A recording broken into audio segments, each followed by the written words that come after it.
Understanding cultural awareness is so vast, so deep, so broad and tall. Every bit of information generally has three questions attached to it. What we're going to do today, as I say, is we're going to lay the foundation, and this is the last piece of that. A general understanding about cultural awareness, and I know we all have impressions of what we consider to be cultural awareness. Well, I certainly did when I started doing this. I noticed during one of my performances that there was a woman from Asia. She was watching me, but she was watching me with her head down because I tend to move across the stage and I use imaginary props when I'm telling.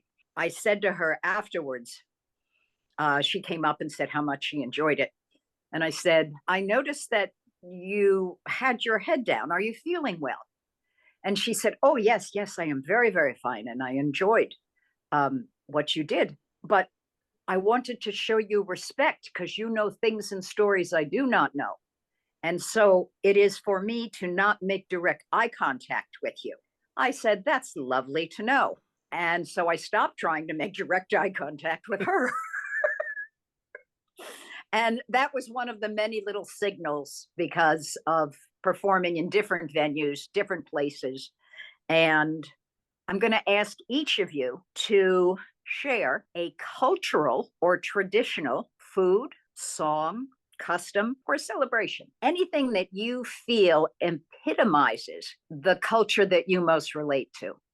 What I've learned is that it's polite to look into the eyes, just like you said, into the eyes of the others, but in other countries, or if people are in Germany, like from other countries, it's not polite to look in the eyes, or it's just different.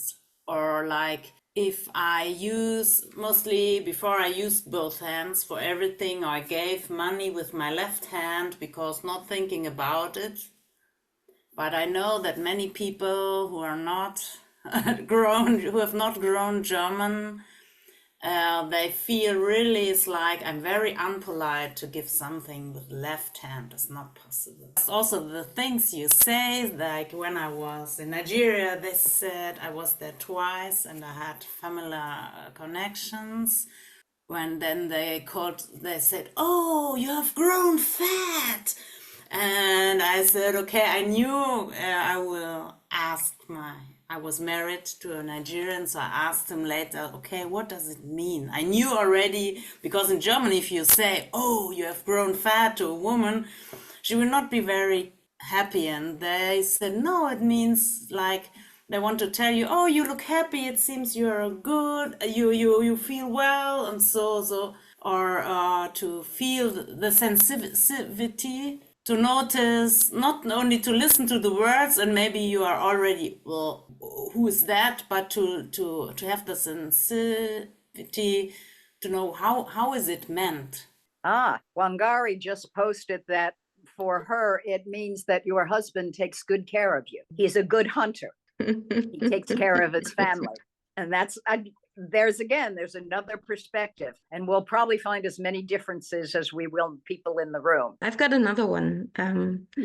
I spent some time in France, in Paris. My former boyfriend in Paris, he came from Mali, West Africa. And at some point, his also from a village, not the capital. And at some point, his mother died. And what I realized then is I shouldn't use her name. Talk about her as if she's still there. So that was really unpolite, or something you just don't do. That is the same in, for instance, the Lakota tradition. You do not speak the person's name, I believe, for a year. In the Narragansett tradition, we can use the name talking about someone, but there are meant to be no prayers or supplication to the person, at least for the first 4 days, because that's how long we believe it takes to cross the bridge from here to there, and they must not be distracted on their journey. I wanted to just share briefly a commonality I found with Wangari, food and special occasions. For me, Christmas and meat pies and all kinds of pies that are part of the occasion, but it's no longer part of my Christmas ritual. And so it doesn't seem the same.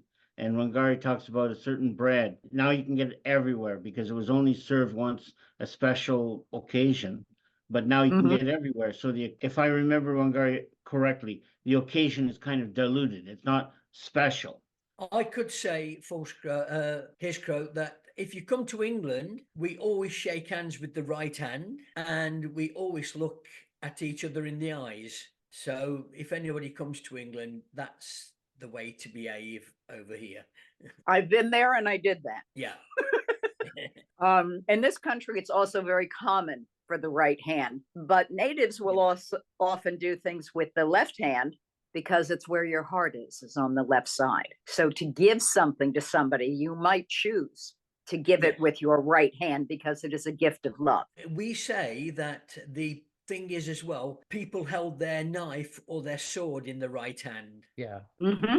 Yeah. So if you shook hands with the right hand, it meant you hadn't got a sword or a knife in your hand. One thing Okay. about where I grew up was you did shake your hand, you did meet people, you would shake with your right hand because the right hand is you're receiving. Like I am receiving a greeting from you and you're receiving a greeting from me. But if you wanted to give something, you would give it with the left hand because left means it's coming from me to you. It's like here, right is to receive, left is to give. About the right and left hand, I was just in Morocco. I learned just a basic hygienic principle that the right hand is for usual business and eating, and the left hand is for cleaning yourself. So you don't use your left hand taking your food. It's obvious. There you go. Yeah, that's pretty simple. But a very nice addition. Thank you. I had one situation when I was in Indonesia, Java, a very Muslim-oriented country. And I was presented to some communities, and one community was cleaning every Friday. Was cleaning the district. So all the women were following, were in front, taking the garbage, or the men were taking the bags of putting them in. I was into because I was really wonder about it, how it works.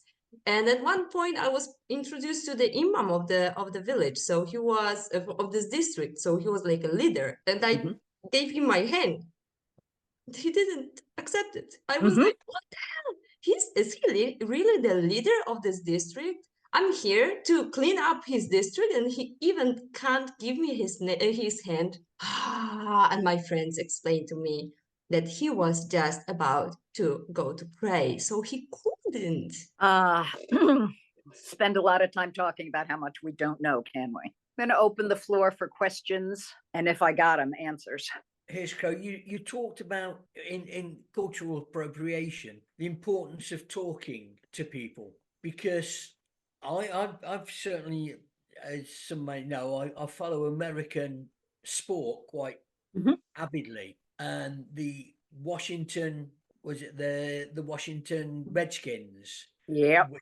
Their name was changed, but I have seen at least 5 different Native American men who said, I didn't want it changing. It was it was like they changed it without asking people. Much like when people say, oh, you're African. Yeah, you want to count how many countries there are in Africa? We're talking 300 to 400 tribes, and you will get as many opinions from natives as you will from Hungarians, Japanese, Swedish. Yeah, there's some people who are, there is still a very strong traditional core. After having our children taken and put in schools, after being forbidden to speak the language, after cutting off hair, which is a very valuable symbol in our culture, burning their clothes and putting them in suits and dresses, many Native American people just feel like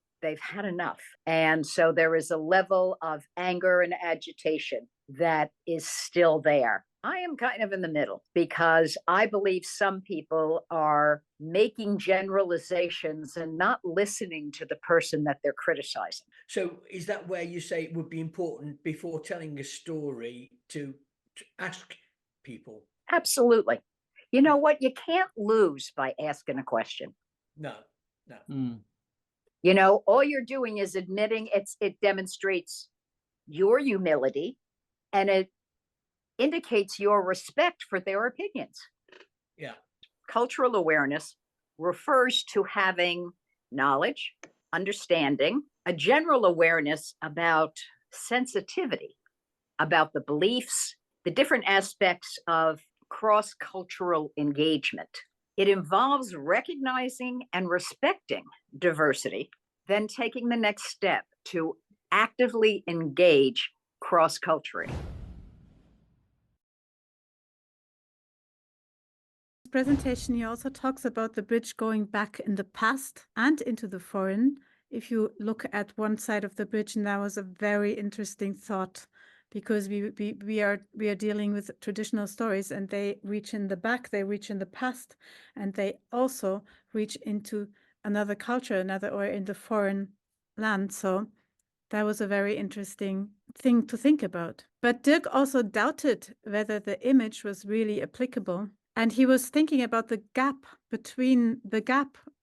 over which the bridge is going. Is it? And I was discussing this with my husband because I was working on this, and we were sitting on the sofa and we were beginning to discuss.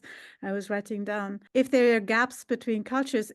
There are natural gaps like language or customs, but there are also man-made gaps like colonialism, racism, and everything we were talking about before. And Dirk had also had this idea in his presentation. Well, maybe it's not only about building bridges, but maybe we could fill up the gap. So that was a very interesting idea also. The gap doesn't necessarily need to be filled. There is some benefit to leaving room for adjustments and so forth as we go.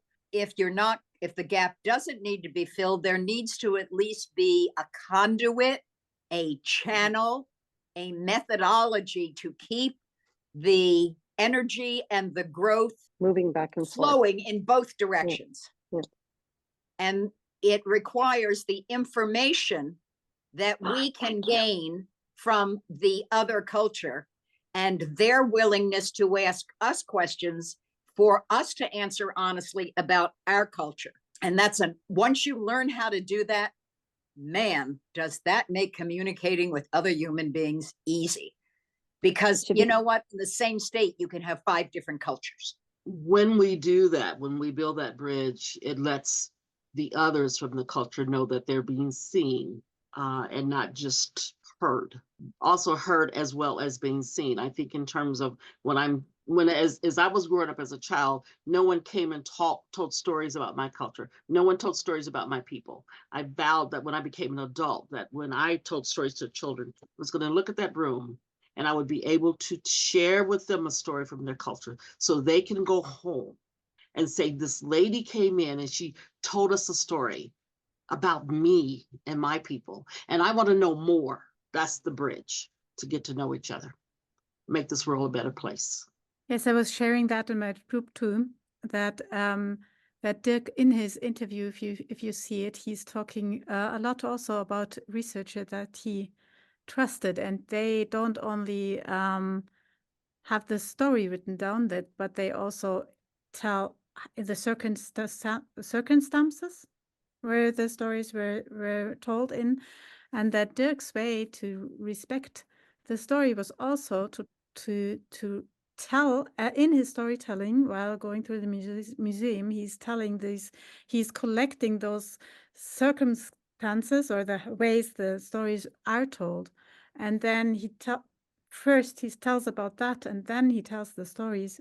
And he's very sensible about really doing research on the researcher, that they are collected in a very good way. So I was always, I also said, like, if we think about the material of the bridge, as we are very, very individual storytellers, sometimes it goes like, okay, I can find a researcher, like I'm researching myself to find good written down stories. And another way is like interconnecting with storytellers from all around the world and just asking them about the stories you're working on, or asking for permission if it's an indigenous tale, or any tale you think you should maybe reach out for that. So I think that is like my searching is what kind of construction to have the stories be a bridge, because sometimes you can feel like you're doing a bridge, but you're not doing it, and you don't know about it because you didn't know that you weren't respectful. Something like this can happen too. So so I think there's a lot of different ways to find this construction of this material, like finding a good researcher, doing or interconnecting, and maybe there are some more things what my mind doesn't know because my eyes don't see. So I'm also searching about that. Could be a good way to construct it.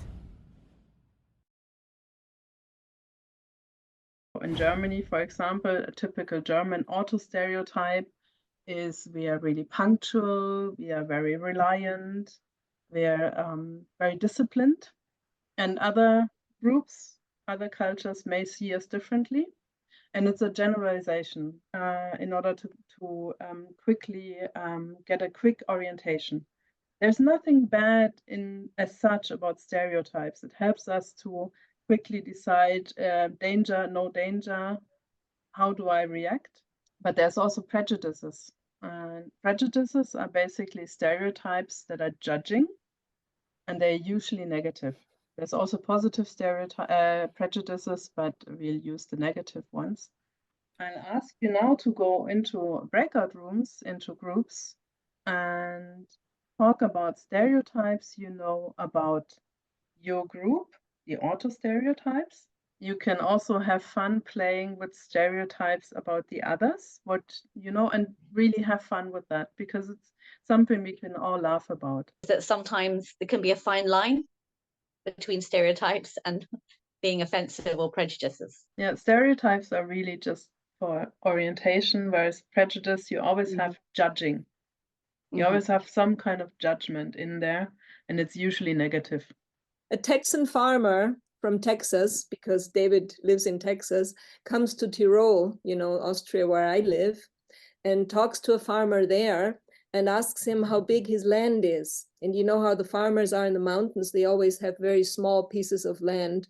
And the farmer shows him, and the Texan is completely shocked. He's like, oh my God, such small piece of land, At home, when I get into my car and I can drive all day, and in the end of the day, I'm still not at the end of my land. And the Tyrolean farmer looks at him with pity and says, yeah, I had a bad car like that once too.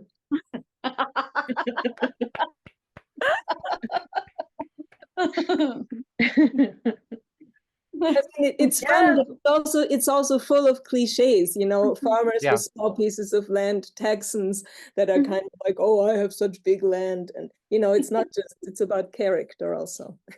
Yeah, and it's stereotype. That's a stereotype and not a prejudice. Okay, good. Got stuck with this line between stereotypes and prejudice, because sometimes you think it is, for somebody it's a stereotype, but for somebody else it's a prejudice. So it changes. And we had this thing about working with one another, because I was sharing that my husband is working in an international company, but he's doing prototypes, so they're building stuff. They have to build stuff together, and the people come from all around the world, like from India and from it's an American company, so they come from India, America, a lot of French people, and so a lot of different people, and they have to build something together. So he also always knows with whom he's speaking, because the communication is different. So he has to kind of take everything into account, that he will do the right thing because he's the one crafting it.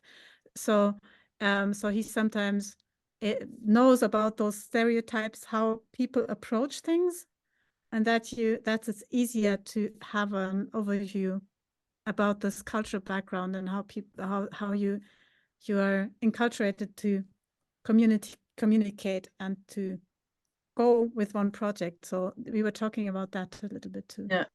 There's a lot of, just thinking of a story, there's a lot of intercultural trainings in workspaces, especially when two cultures meet. Like I had the example of a German company working with a Japanese company, and they were supposed to meet. Both groups got an intercultural training at first before meeting.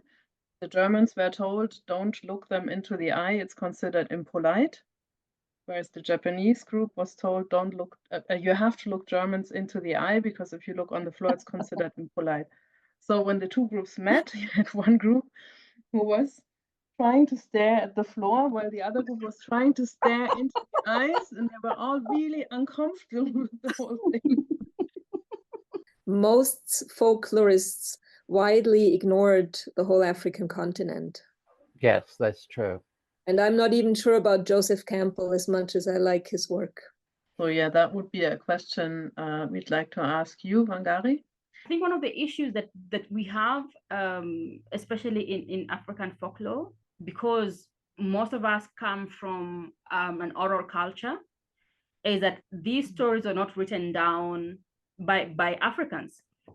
So most stories, I think some places like Egypt did have writing, but most stories are not written down by Africans, and so a lot of things changed from the oral to the fast written down. So, and I think one of the examples I always give is, when I see a story, for instance, Anansi stories, and there's a version of Anansi story about how Anansi got all the stories called by his name, and there's a tiger. And of course, someone, but this is an African tale. And I say, how can it be? We do not have tigers on the African continent. So whoever wrote that first version probably did not write for an African audience, was writing for a European audience or a Western audience that would understand that better. Probably it was a leopard, or a cheetah. So that's one of the issues that we actually have. Stories are meant to grow. Most stories are meant to grow and to develop. And I think that stories were always told with a specific audience in mind. And even as they were passed down orally, things would change on the spot depending on who was telling it and who was being told. And so there's really nothing wrong, in telling stories that may look the same. If you know the origin of a story, for me, and especially with African folklore, what I always say is try and find out. Of course, some are hard because, how do I know these stories from Kenya or from Uganda or from Tanzania? If you can, please find out. If you don't find the specifics, be honest enough to your audience. I know that this is a Kenyan is an African folktale, but I have no idea which part of Africa it comes from. And that way we are also breaking the stereotype of Africa as a country. So yeah, I think that's how I look at stories, and in a way of like Bernardo was saying about filling in the gaps between different cultures. This is what we call trio or Trimurti. Trimurti means three images. This is the supreme gods in Hinduism. The one who created is called Brahma. The one who preserves is called Vishnu. And one who destroys is called Shiva. Because unless the creation is destroyed, it won't be created again.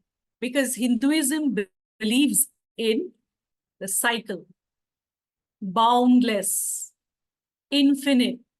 So what could be the best geographical figure that could explain or represent this boundlessness, this timelessness, again and coming back again and again, this infinity? What could be the geographical figure in your mind? Circle? Or do you mean something different?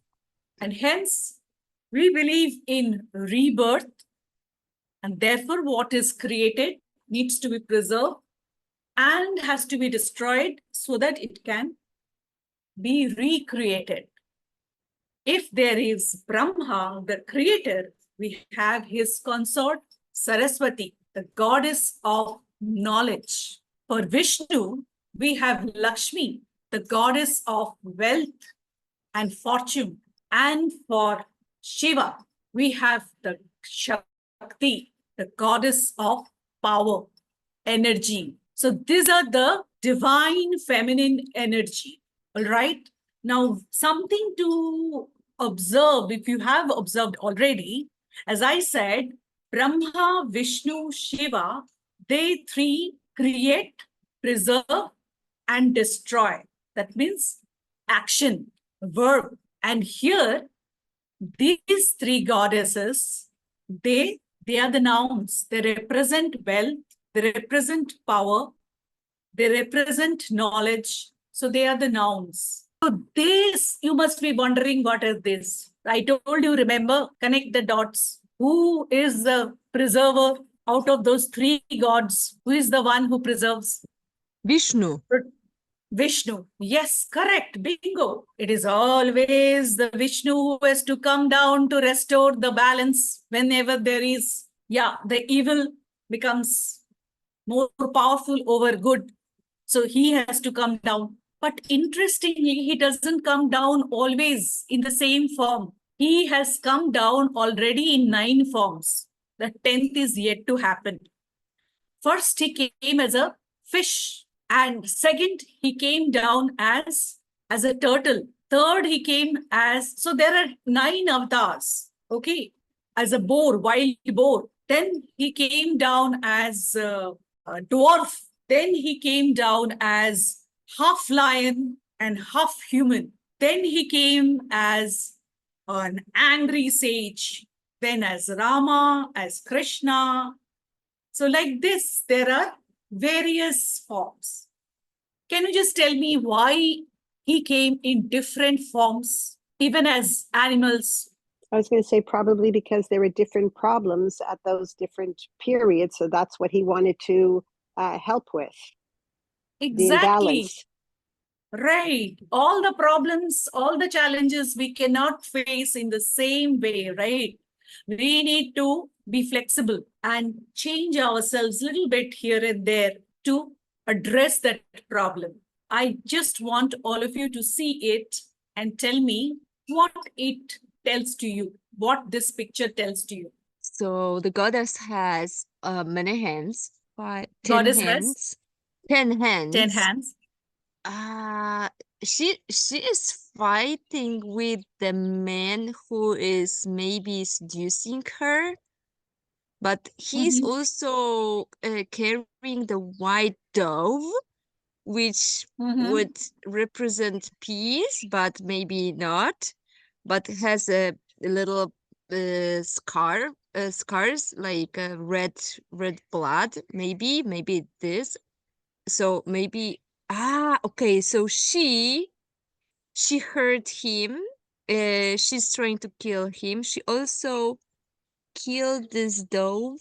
The lion, which is her animal, he also attacks this man. And the man has a snake, which maybe represent some superpower. For me, it's a support from the people who can give you the support from the collective support. Okay. Yeah. Okay. For me, it can be also protection or war, strength. Yeah. Yes, Yeah. protection, war, all of that. Did you notice the face of the goddess Durga? She's very relaxed, like she's enjoying it. Yeah. So she has a very motherly, caring, nurturing face. At the same time, she's... It seems to me, I'm trying to look at all the things she's holding, and they all seem to be weapons. I'm not sure about a couple of them. That and the demon's hair and the demon's snake. I don't know what she has across her torso. I don't know what's in that hand, but everything else seems to be a weapon. My most favorite character. Can you see, all of you? Do you know anything about this character? I think Selena knows. Isn't it Hanuman, the monkey god? Yes. The monkey god. I'm asking, what are the qualities of Hanuman do you think are the relevant and required today in terms of workplace, in terms of I like a particular article from Harvard Business Review where they mentioned that the only people who are relevant today in the 21st century are the one who can accept change, who can adopt to change, and who are congruent to change. So this is what makes Hanuman relevant in 21st century, because 21st century illiterates are not the ones who cannot read or write, but rather who cannot learn, relearn, and unlearn. So Hanuman is the one who is adaptive to learning. he knows where, where to keep quiet, where to take action, and at the same time, he is not bothered about the designation. And now, in the long run, if we want to gain in the long run, we have to be like Hanuman. Often in the corporate session, I always tell Hanuman is my very favorite.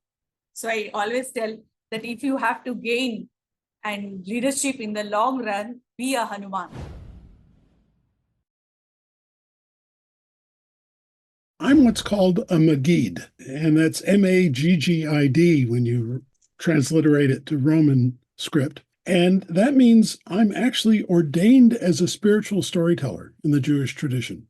It doesn't limit me to Jewish stories by any means. In fact, this will be one of the few times in recent memory where I'm only telling Jewish stories. And sometimes I don't tell Jewish stories at all. But it is my foundational kind of base for story, at least as I got started in storytelling. And I've been doing that now for decades. So I just want to say a little bit about that.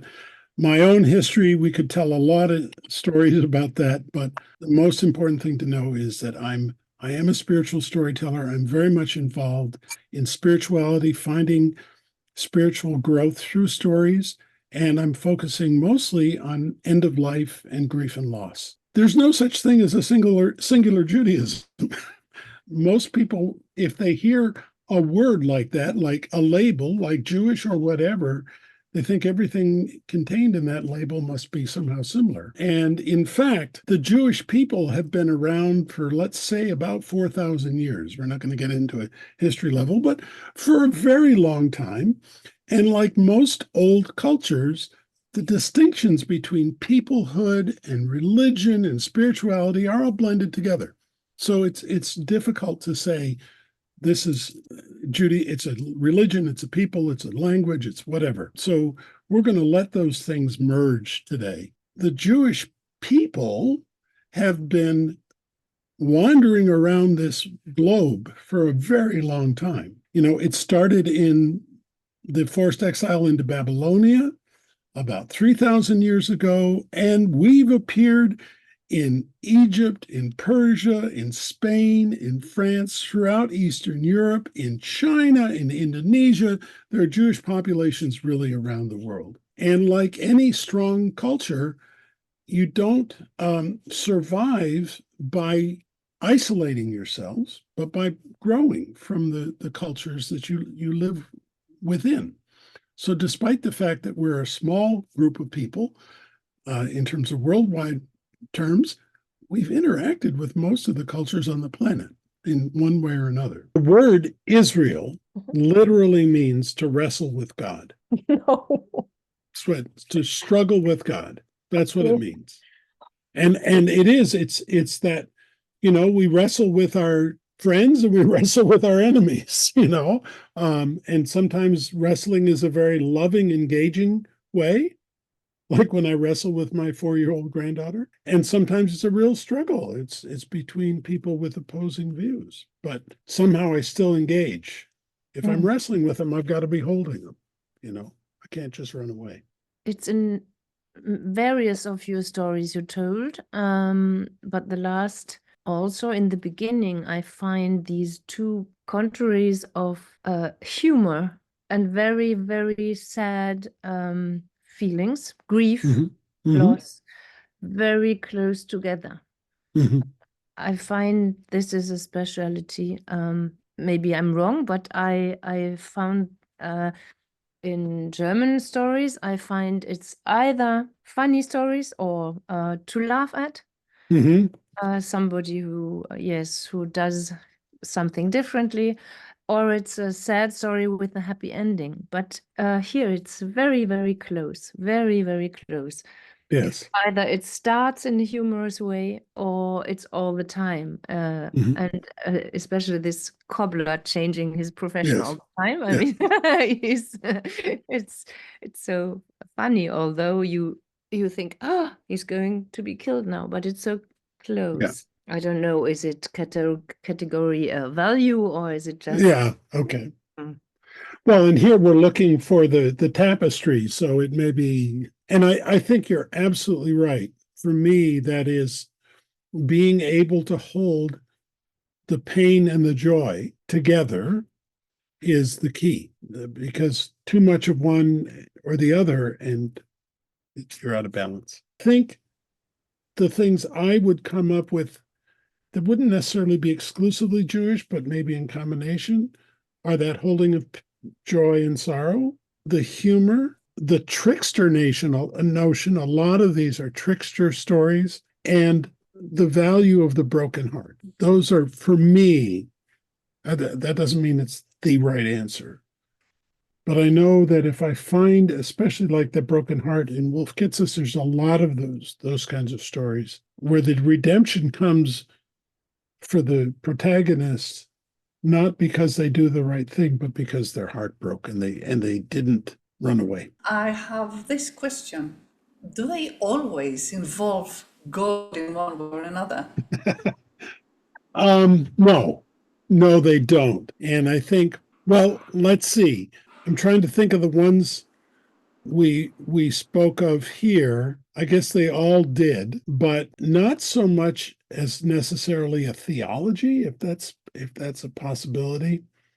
I mean, I think I'm going to have to think about that. I will say the concept of a Jewish atheist is absolutely deeply ingrained into Jewish culture. So there's no notion that you have to believe in God to be a Jew. Don't ask a rabbi that. But amongst the common people, I was approached some years ago by a community near where I live, and they said, we're looking for someone to lead our congregation, but that you can't believe in God.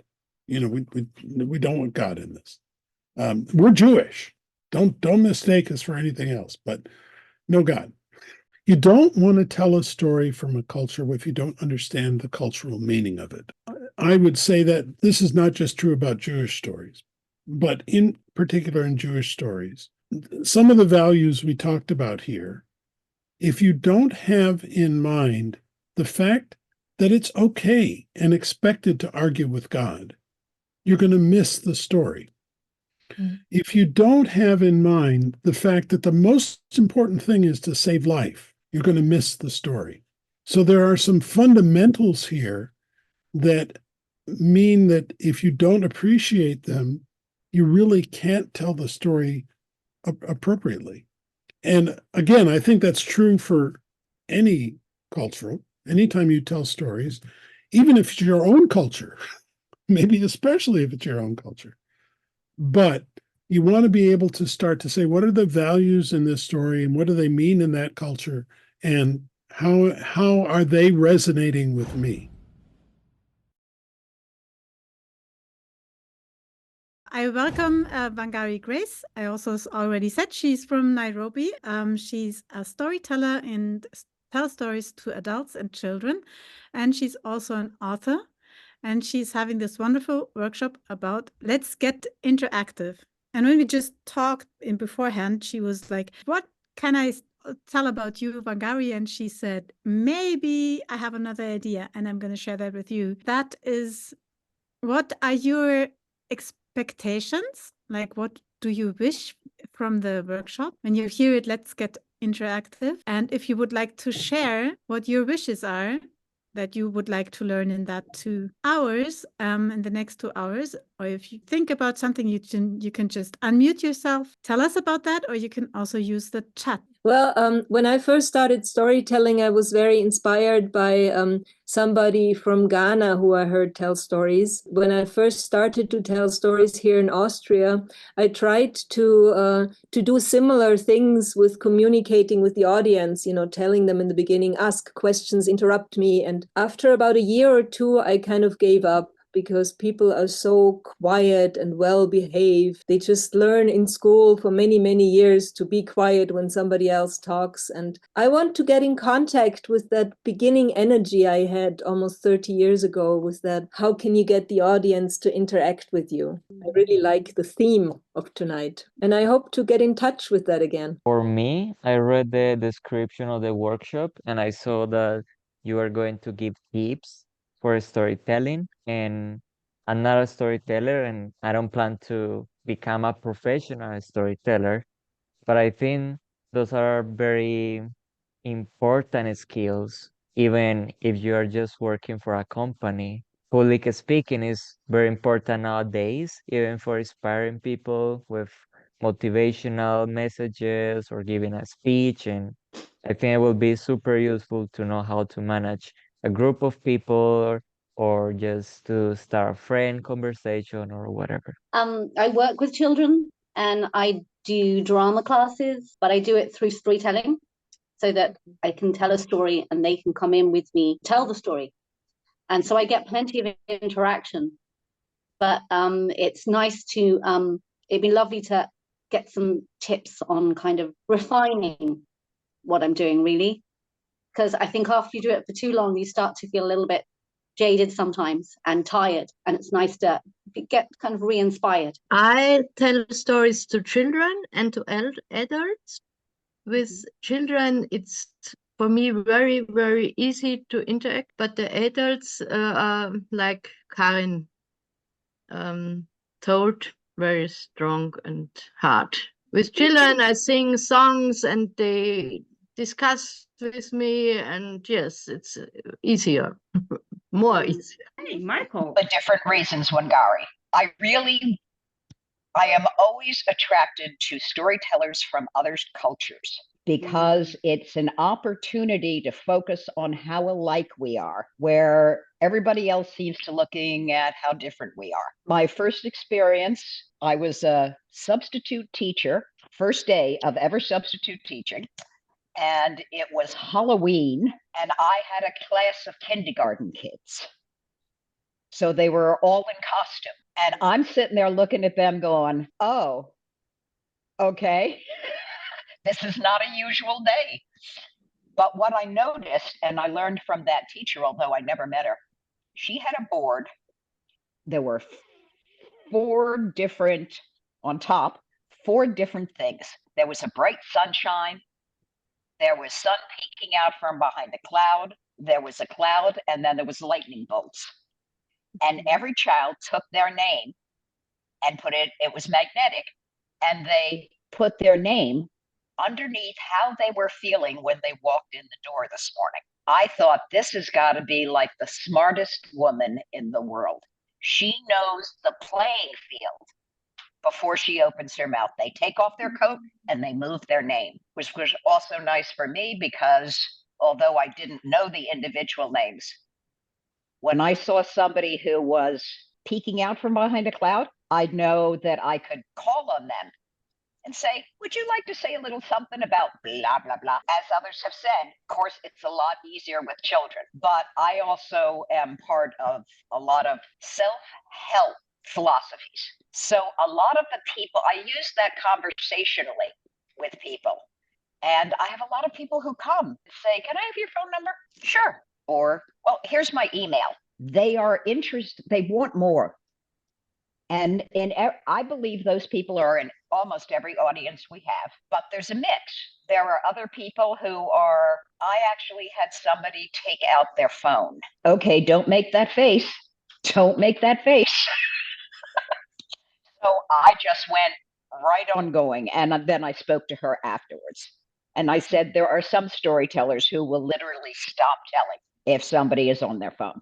So I have some experience. Mine is also about 30 years, but I have, the most important thing I know is that I've got so much left to learn. So I came to hear you today. And I think as we are here, I can say that especially if you're doing it for children, I think we are very well covered. So just a recap is that a lot of times if you're doing interaction for children, it's usually high energy, a lot of repetition because they can handle it. So you do a lot of repetition, can involve movement that are also high energy, but also repetitive. So for children, repetitive, high energy because they can handle it, especially if you're working with even much younger ones, because they, I mean, children, okay, including me, we love making noise. And if you're interacting, it's a song that I can shout out, you know, you're giving me a leeway to go to just do what I would want to do, but in a more controlled environment and away from class. So that works very well. Now, with the adults, sometimes it can work, especially if you're having a mixed audience. You can do the same with this, because then the children will make sure that dads and moms and uncles and grandmothers are doing it. You should do it. So they kind of challenge them to do it. But when I'm working specifically with adults, then what I do is that then the interaction is one, not very repetitive, because then, you know, they're like, okay, we've talked too much. You can involve movements, but not very high energetic movements. So with children, you can even tell them, oh, stand up and we walk the way the character was walking, and they will be very happy to do that. If you do that with adults, they'll be like, oh my God, if I stand up, by the time I sit down again, my bones. So when you're doing movement, then let it be movement that they can actually do when they are sitting. You know, it doesn't not very high energy, something they can actually do when they are sitting. If I'm doing a song with adults, I prefer working on nostalgia. So I'll either do a song that relates, that maybe it's from the childhood, that they can actually, oh, we know that song. And I love the idea of proverbs tell a story, because we also have the same here. That there's a proverb and you're like, so this is what the story behind this proverb. And the audience also has the same relation, like, okay, so that is actually the reason why we say X, Y, Z. That also works very, very well with them. And also try to get a lot of Q&A and on things that relate with the current life. And I think I can see our time is really going, but let me just share something, I mean, a very short story that I would, as an example of interaction with adults.